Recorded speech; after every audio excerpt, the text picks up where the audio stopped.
Kita mulai lagi.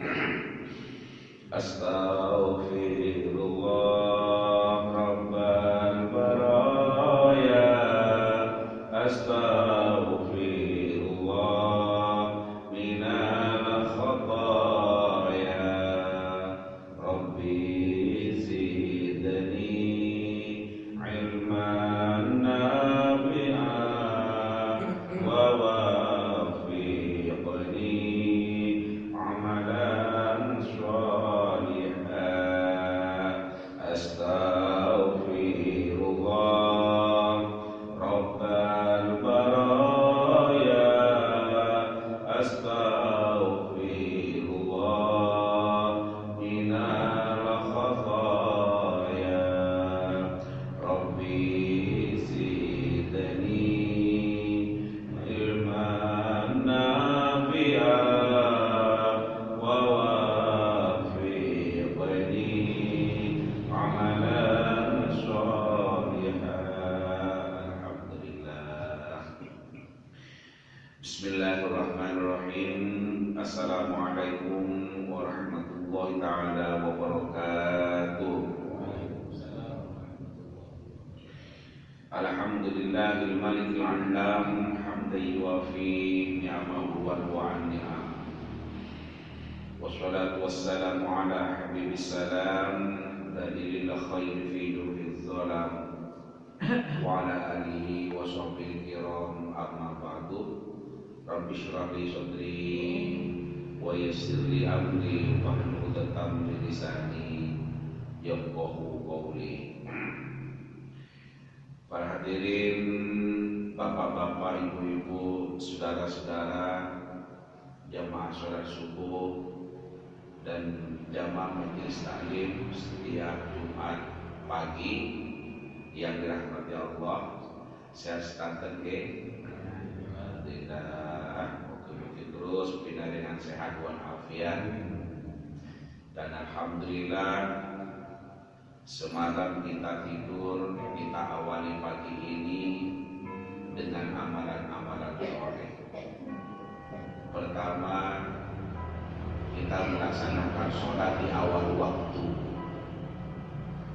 Sholat ala waktiha ini adalah sebuah keutamaan yang luar biasa. Yang kedua, sholat kita laksanakan dengan berjamaah. Sholat berjamaah itu keutamaannya 27 derajat dibanding dengan sholat munfarid atau sendirian. Sudah dua. Yang ketiga, sholat kita laksanakan di masjid. Masjid itu adalah disebut-sebut rumah Allah, yakni adalah tempat kita mengagungkan Allah, mensucikan Allah, dan bersujud kepada Allah. Itu masjid. Itu yang ketiga. Kemudian yang keempat, selain itu kita terus lanjutkan dengan taklim.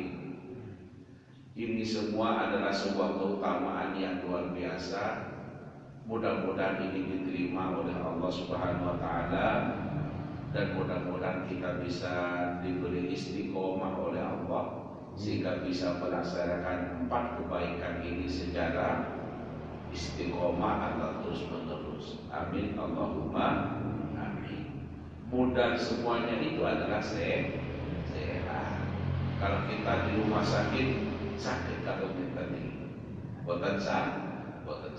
Alhamdulillah kita mensyukuri nikmat Allah berupa kesehatan dan kesempatan untuk dimanfaatkan kegiatan ini. Mudah-mudahan ini bisa memperberat timbangan amal soleh kita kelak di alam akhirat, dan pada akhirnya mudah-mudahan semuanya dijadikan oleh Allah min ahlil jannah, bersama-sama masuk surga. Amin Allahumma amin.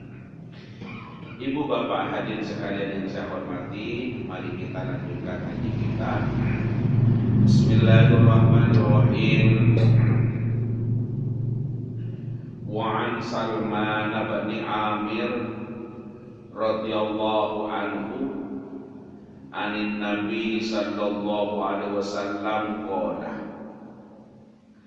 Dari Salman bin Amir, semoga Allah ridho kepadanya, dari Nabi Muhammad sallallahu alaihi wasallam qala, beliau bersabda.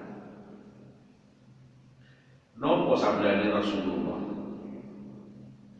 Rasulullah dawuh ila al-qarah. Sama naik dulu berkata ila al-qarah, apabila berbuka puasa ahadukum, salah seorang kamu sekalian, falyuftir, maka hendaklah berbuka ala tamrin, dengan memakai kurma. Wa innahu, sesungguhnya berbuka memakai kurma, barokatun, mengandung keberkahan. Fa in lam tajid tamrotan, maka jika tidak mendapatkan kurma, fal ma'u, maka pakailah air saja. Fa innahu tahurun, karena sesungguhnya air tahurun adalah tahur, suci. Saya baca secara lengkap. Idza afqara ahadukum falyuftir ala tamrin fa innahu barakah.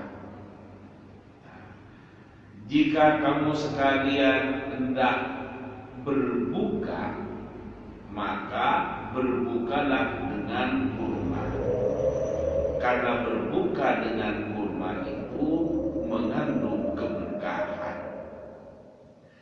Fa in lam tajid tamron fal ma'u fa innahu tahurun.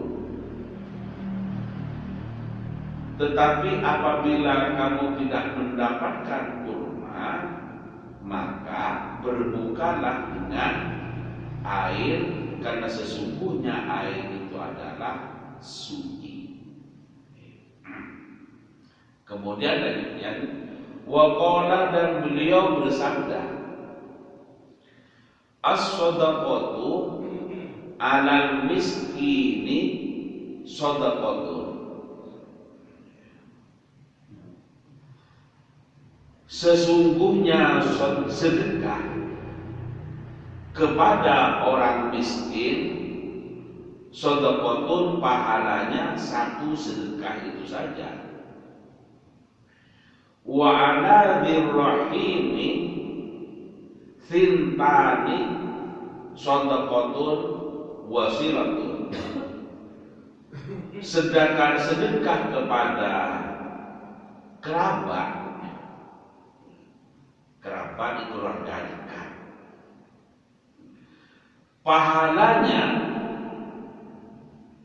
dua, sintani dua pahala, shadaqatun wasilatun, yakni pahala sedekah dan pahala menjalin hubungan kekerabatan atau silaturahim. Shadaqatun yakni pahala sedekah, wasilatun dan pahala menjalin hubungan kekerabatan. Saya beri makna bebas di lanjutan hadis ini. Bersedekah kepada orang miskin itu mendapatkan pahala satu sedekah, yakni pahala sedekah itu saja. Dan bersedekah kepada kerabat atau sanak famili, maka akan mendapat 2 pahala, yakni 1 pahala sedekah dan yang kedua pahala menjalin hubungan kekerabatan. Rawahu Tirmidzi, hadis ini diriwayatkan oleh Imam Tirmidzi, wa qala hadisun hasanun, dan beliau juga mengatakan ini hadis hasan. Ibu bapak hadirin sekalian yang saya hormati, dalam hadis ini ada 2 tema yang disampaikan oleh Rasulullah, yakni tentang berbuka puasa dan tentang sedekah.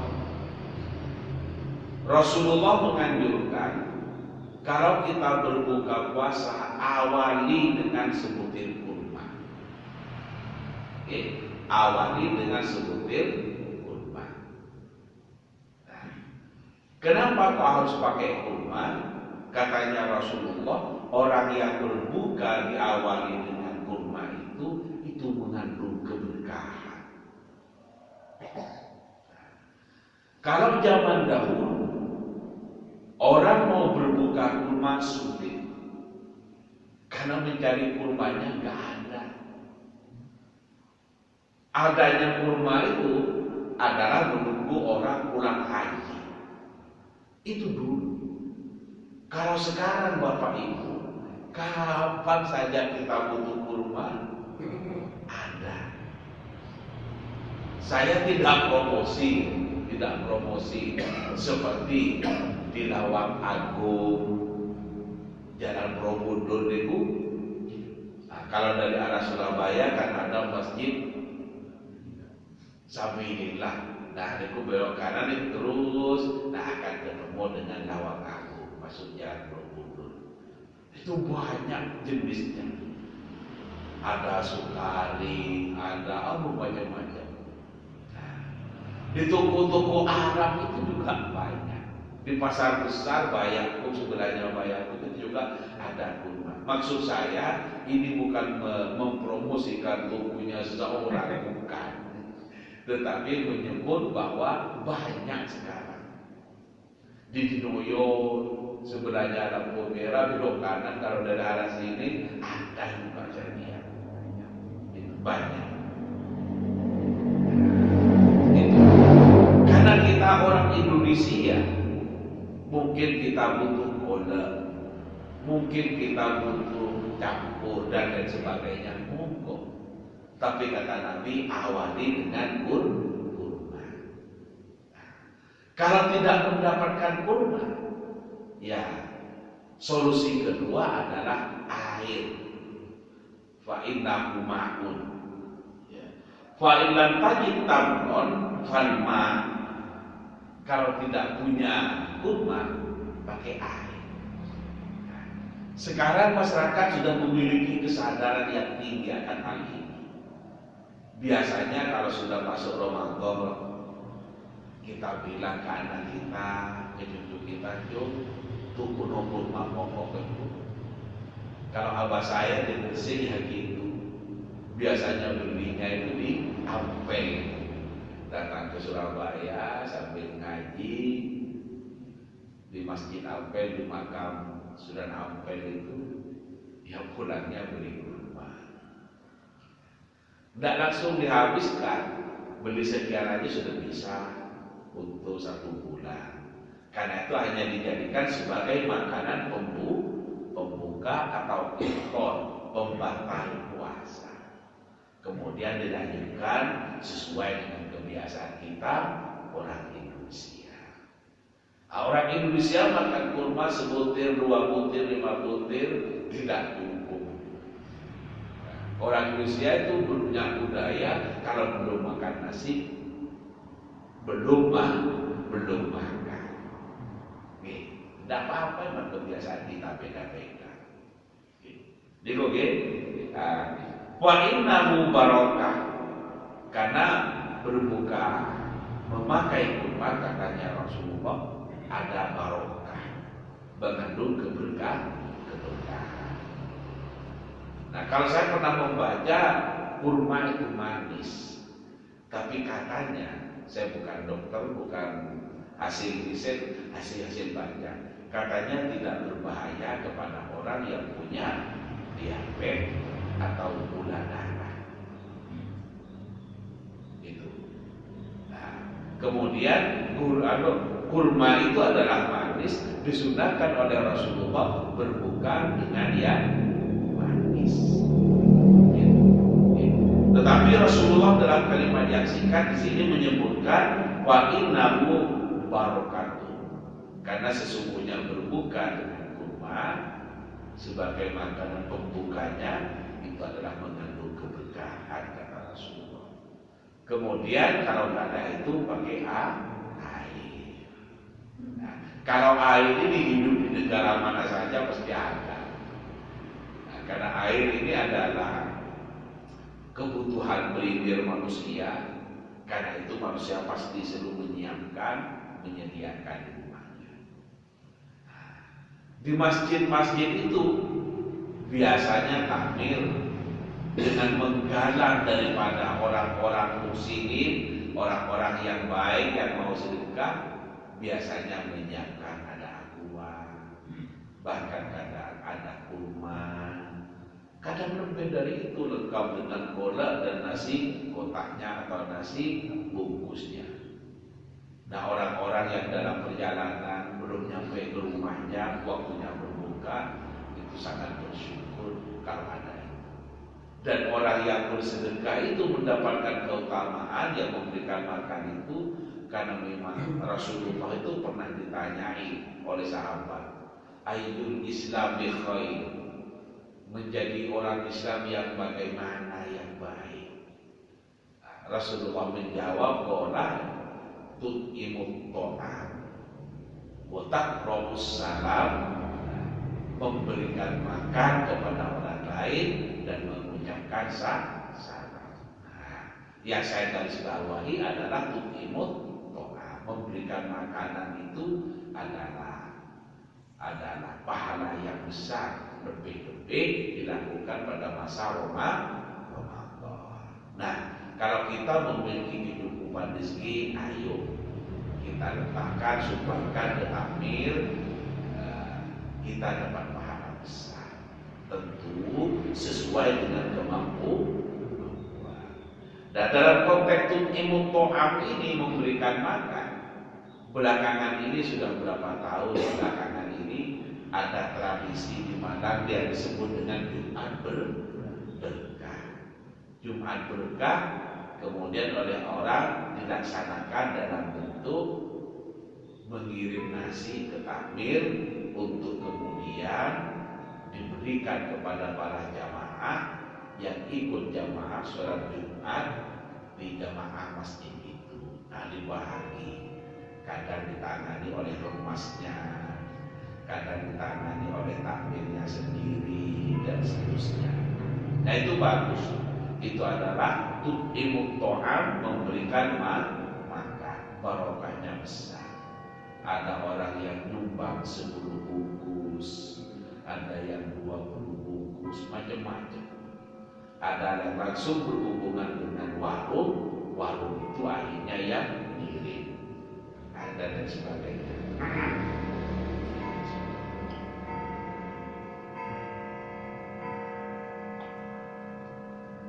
Oke. Nah, kemudian fa'ilam tajid, ya, fa'ilam tajid tamrotan falma. Nah, jika tidak ada kurban, sudah disebutkan tadi air. Biasanya juga takmir menyiapkan aqua atau air mineral. Nah, itu bagus. Nah, kita yang punya kelonggaran rezeki, paling 1 kardus itu sekitar 25.000, tergantung pada biayanya. Ada yang nyumbang uangnya, takmir yang beli. Ada yang langsung beli sendiri aqua, langsung dibawa. Kemudian ditata oleh takmir agar kelihatannya tidak kusruk, karena masjid adalah juga tempat sholat. Ditata biasanya yang rapi. Oke. Kemudian lanjutan dari hadis ini adalah Rasulullah dawuh as-shadaqatu 'alal miskini shadaqatun. Bersedekah kepada orang miskin itu adalah pahalanya satu sedekah. Artinya hanya mendapatkan pahala sedekah. Kemudian wa anadzirrahimi sintani shadaqatun wasilatun. Sedangkan sedekah kepada kerabat pahalanya dua. Satu pahala sedekah dan kedua pahala menjalin hubungan kekerabatan. Jadi bersedekah itu adalah pahalanya besar. Dan ini merupakan amalan yang sahih, amal soleh. Tetapi oleh Rasulullah disebutkan, kalau kita bersedekah kepada orang miskin, kita hanya dapat satu kebaikan, yakni pahalanya karena kita bersedekah. Tapi kalau kita bersedekah kepada keluarga, misalnya dalam bersaudara, ada saudaranya entah kakaknya atau adiknya yang secara ekonomi kurang beruntung, maka daripada diberikan ke orang lain, berikan saja kepada keluarga dekat, kepada saudara kita yang kebetulan tidak beruntung secara ekonomi. Kenapa kok diberikan keluarga dekat? Katanya Rasulullah dalam hadis ini mendapat dua keuntungan. Satu, dapat pahala karena memberi sedekah. Yang kedua, dapat pahala karena membangun hubungan kekerabatan.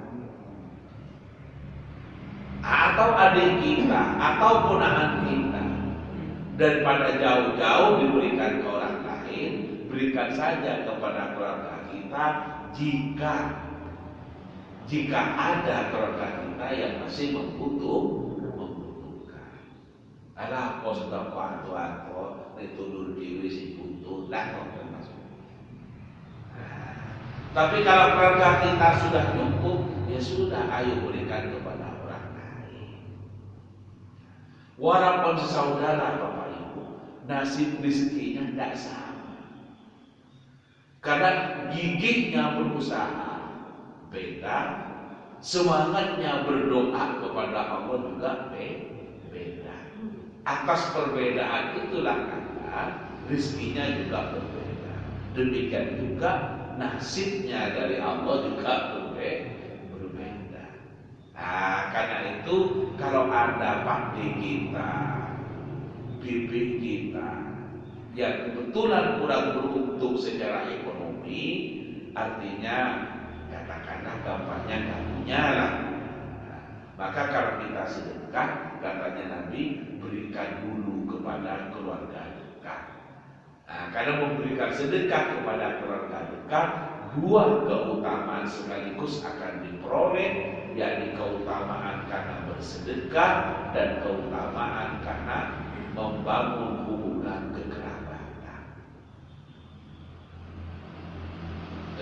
Keluarga saya itu nggak minta apa-apa kepada saya. Ya, orang itu kan kadang sungkan untuk minta, apalagi masih saudaranya sendiri, kadang tambah sungkan. Karena itu maka kitalah yang mengerti. Kita menyadari bahwa di dalam harta kita itu ada hak fakir miskin atau ada hak orang lain. Orang yang berhak mendapatkan bantuan atau sedekah dari kita adalah orang miskin yang al-qani wal muqtah. Ada orang miskin itu tapi tidak mau menampakkan kemiskinannya, sehingga tidak mau minta-minta walaupun sebenarnya dia butuh. wal mu'tar, yang kedua ada orang miskin yang mau menampakkan kemiskinannya karena miskin memang layak dibantu, ia minta kepada orang lain. Maka baik yang minta maupun yang tidak minta adalah sepatutnya sama-sama harus mendapatkan perhatian dari kita, harus mendapatkan perhatian dari orang-orang yang memiliki kecukupan dalam ekonomi. Jelas ya? Jadi utamakan keluarga. Demikian juga pada musim Ramadan, banyak orang bersedekah karena di bulan Ramadan itu semuanya tahu orang yang berbuat baik pahalanya dilipat ganda. Nah, maka sering mengeluarkan sedekah atau zakat atau infak, orang-orang itu mengambil momentum Ramadan, mumpung Ramadan. Nah, tapi sesungguhnya saudara kita yang tidak mampu atau yang miskin itu makannya bukan hanya kalau bulan Ramadan. Walaupun bulan Ramadan tetap juga butuh makan. Karena itu ayo perhatikan, jangan hanya di bulan Ramadan, di luar Ramadan pun juga perlu diperhatikan. Apalagi kita bisa memberi lapangan pekerjaan sehingga mereka yang membutuhkan tidak saja hanya menadah, tapi juga bisa beraktivitas. Dengan aktivitas itu bisa mendatangkan rezeki. Ibarat orang butuh ikan. Orang butuh ikan itu diberi ikan karena memang dia butuh, bagus. Tetapi lebih bagus lagi dibarengi pancing. Nah, karena kalau diberi ikan satu, ya satu itu besok ada butuh lagi. Tapi kalau diberi pancing, sekarang bisa dapat 5, besok bisa dapat lagi, tapi bisa juga nggak dapat apa-apa. Oke, kata dia.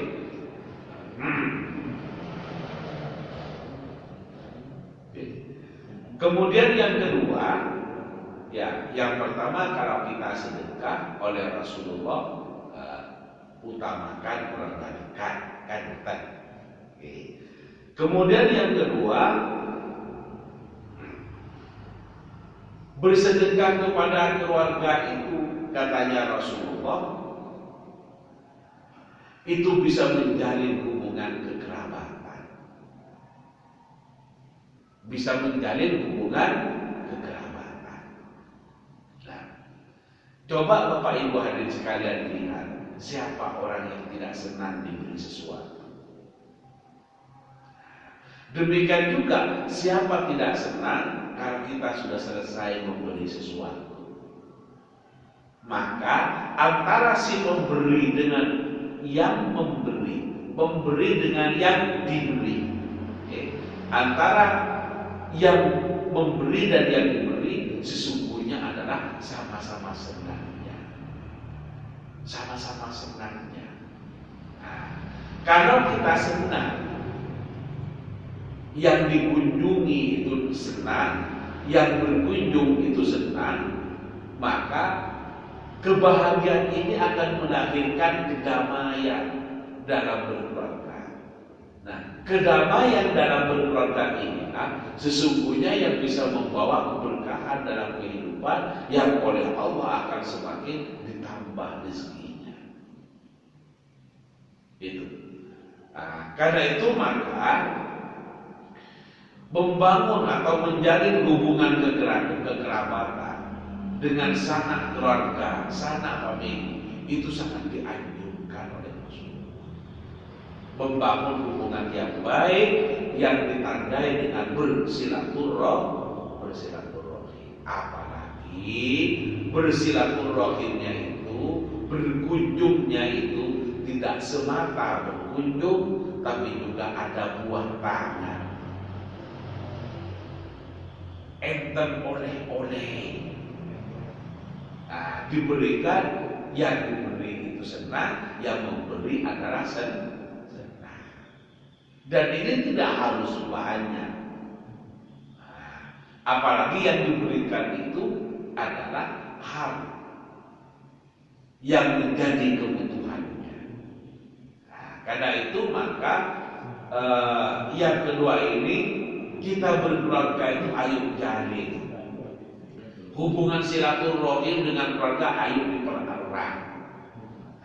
Dalam konteks silaturahim ini, orang tua itu punya kewajiban untuk menunjukkan kepada anak keturunannya yang mana familinya, yang mana paktinya, yang mana budinya, yang mana bulenya, yang mana dan seterusnya. Dari mana anak itu bisa tahu kalau itu pakdimu? Ya gak kira tahu. Ya orang tua lah yang harus menunjukkan. Apalagi kalau anaknya itu bertempat tinggal di daerah yang berbeda, asalnya orang mana, kemudian menikah dengan orang Surabaya, dapat pekerjaan di Jakarta, akhirnya anaknya lahir di Jakarta. Kalau orang tidak menunjukkan, orang tua tidak menunjukkan itu nak pak demo, itu nak bebemu, ya sudah, bisa putus silaturahim. Jangan salahkan anak kalau tidak tahu bibitnya. Jangan salahkan anak kalau tidak tahu paliknya. Nah, karena itu maka orang tua punya kewajiban untuk memperkenalkan, ajak anak itu silaturahim, tutur iki lho Pak Demona, iki lho Bibi Mona, ini lho Tante Mona, ini lho dan seterusnya. Jadi anak tahu, ceritakan hal-hal yang baik. Dulu Budi ini orangnya adalah baik, gak apa-apa, maka anak-anak saya harus baik dengan Budi ya Budi, iya Pak, gitu. Apalagi ponakan-ponakannya sudah jadi polisi, ada jadi kiai, ada jadi tentara, jadi guru, jadi dokter. Betapa senangnya saling bersilaturahim. Nah, biasanya silaturahim itu akan semakin terpupuk, semangat persaudaraan akan semakin terpupuk manakala semangat saling berbaginya tinggi. Sebaliknya, semangat silaturahim akan semakin terpupus dan terkikis manakala di antara bersaudara royoan pelit-pelitan, pelit untuk tidak berbagi, pelit untuk tidak berkunjung saja pelit. Nah, ini sudah bisa mengurangi disharmoni, apalagi yang royoan harta, dan harta yang diroyok bukan hasil kerjanya tapi warisan dari orang tua. Royoan warisan itu kadang bisa menjadi penyebab retaknya hubungan persaudaraan. Jangan sampai. Karena itu kita yang sudah orang tua kita ini kan sudah banyak lebih 50 umurnya. Ayo diatur. Nah, yang itu tak kayak nonan kakakmu yo. Sing iki tempatnya be adikmu paling muda ini, karena masih muda baru berkeluarga belum rumah induk ini ditempati adikmu. Nah, sing kono itu banyak dipek mbakmu. Umpomo nak kapodo, ayo sing nerimo.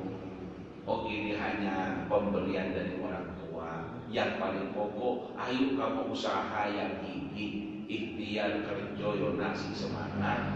Ibu dan bapak mendoakan mudah-mudahan perjuanganmu bisa berhasil. Didik anak-anakmu, ajari anak yang bisa ngaji, yang bisa sholat. Kalau kamu mati supaya ada yang mendoakan kamu. Ini kan